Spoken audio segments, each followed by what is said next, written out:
পঞ্চগড় ১ আসনের ১০ দলীয় জোটের প্রার্থী এনসিপির উত্তরাঞ্চলীয় মুখ্য সমন্বয়ক সার্জিস আলমকে শোকজ করেছে নির্বাচন কমিশন।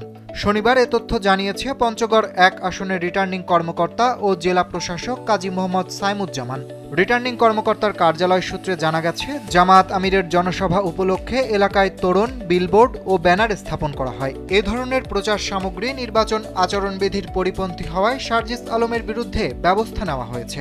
শোকজ নোটিশে নির্ধারিত সময়ের মধ্যে লিখিত ব্যাখ্যা দিতে বলা হয়েছে। সন্তোষজনক জবাব না পেলে নির্বাচন কমিশন বিধি অনুযায়ী পরবর্তী ব্যবস্থা নিতে পারে বলে জানানো হয়েছে।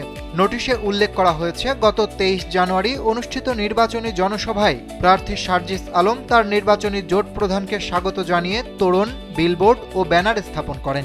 অথচ নির্বাচনী আচরণ বিধিমালা ২০২৫-এ বিধি ৭-এর চ অনুযায়ী কোনো নিবন্ধিত রাজনৈতিক দলের মনোনীত প্রার্থী কেবল নিজ দলীয় প্রধানের ছবি ও প্রচার সামগ্রী ব্যবহার করতে পারবেন।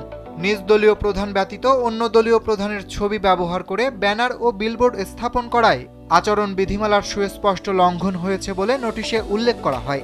এছাড়া রিটার্নিং কর্মকর্তার নির্দেশ অমান্য করে ৩টি তোরণ নির্মাণ করা হয়, যা আচরণ বিধিমালার বিধি ১৩-র ক লঙ্ঘনের শামিল। একই সঙ্গে ফেসবুক আইডি রিটার্নিং অফিসারের নিকট দাখিল না করেই নির্বাচনী প্রচারণা চালানো হচ্ছে, যা বিধি ১৬-র ক-এর লঙ্ঘন বলে উল্লেখ করা হয়।